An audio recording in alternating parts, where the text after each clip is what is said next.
There was a saying going around years ago, they don't use it so much nowadays because of political correctness, and it basically goes something like this. If it's got tits or tyres, it's going to give you shit. And this is true, by the way, but for different reasons. So let me explain. And if you can imagine, I'll do this in the style of Swiss Tony from the Fast Show.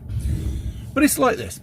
Women in cars have a lot in common. Now, the feminists will be hating this because they won't want to be compared to anything, but I'm here to assist you in your getting over your feminism. Obviously, it's a cancer that we can help you lose, but nevertheless, we'll move on. This one's for the lads.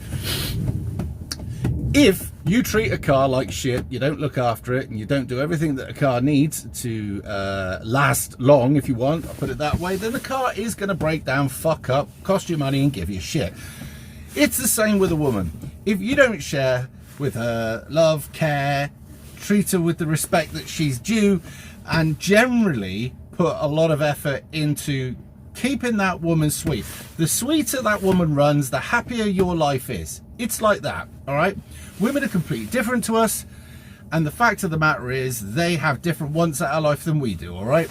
I mean, we've all got the basic one. We want a roof over our head, we want to be warm, we want to get fed, we want to be loved, all right? But after that, it starts to go off a bit differently, all right?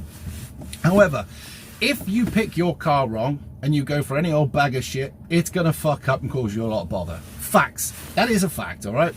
Now, there's nothing you can do. When you pick up an old rust bucket that's been fucking driven like a cunt by every cunt there is out there, all right? One careful owner, the rest were all wankers. It doesn't matter what you do to that vehicle, all right? Chances are it's never going to run right ever again. Same with a woman, right?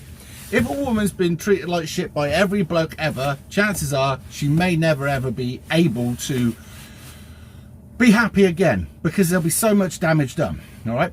But if you're a young man and you're looking for a woman, look for a nice, kind, careful, not massively loud and over the top kind of a person, right?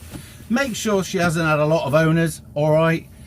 Because you're going to be in for problems. Because let's be honest, if there's been a whole list of fucking cock that's been through her, you know, if you added it back to back, it'll make enough to make a handrail around the Isle of Wight, then the chances are there could be something wrong with her. Because if all those other dudes didn't want her, why are you going to want her? Sorry, that's the fridge you could hear in the background. And it's the same with a car. You never used to buy a hire car because it's been abused by everything going. Now, if, say for instance, you are new on the scene of dating and so's your partner, and you pick a nice girl and all the rest of it, incredibly low mileage, as do you can grow together, all right? This is a fact.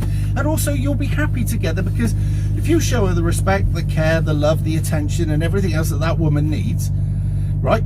And also we'll get onto the sex in another video. That's quite an important thing, by the way. But as long as you take care of all of her basic principles and don't take the fucking piss out of her, don't run her ragged, don't abuse her, don't any of that shit, you could have yourself a lovely little runner there for the rest of your days. However, start to treat it like shit, abuse it, don't look after it, don't look out for all the little telltale signs that something's going wrong, you will pay for it, dear. And it's exactly the same with a car. If you get a car, you've looked after it for ages, and all of a sudden you stop paying it any attention at all, and you start treating it like shit and don't fucking give it all of the things you did to it before, chances are that car's going to go awry. So, if it's got tits or tyres, it could give you grief. Now, there's also the other thing, right? Vehicles that were built on a Friday. In the old days, we used to say that if a vehicle was built on a Friday, chances are it's going to be a bag of shit. Reasons were, back in the day, people were looking forward to their weekends, and they weren't so attentive come Friday afternoon. Some of them been down the pub at lunchtime, right, with the lads, or some of them hadn't. This was back in the 70s. But generally speaking, this car that got knocked out on a Friday was generally not put together too well. There are women a bit like that they not perfectly assembled, all right? Something not quite right, and there's fuck all you can do with the cunts, no matter how hard you try, all right? If you see one of these Friday women, avoid them at all costs. Let somebody else deal with that. That's more pain and trouble than it's ever worth, all right? Same as my old man told me. He had a fleet of Cortinas, and he was sure they were all fucking literally made on a Friday. Endless amount of shit. And you can't, you just can't put it right. In the end, you can get rid of it, and it's more hassle, and it costs you more money and all the rest of it. So don't get yourself a Friday bird or a Friday car. Now, for the feminists out there, you could say that you are not like cars and can't be compared to cars. This is true. Because let's be honest, when a car gets past a certain age, it starts to increase in value. You get where I'm going here, don't you?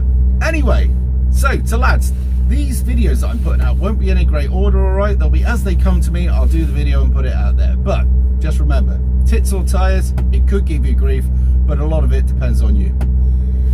Keep your head up. I'll see you soon.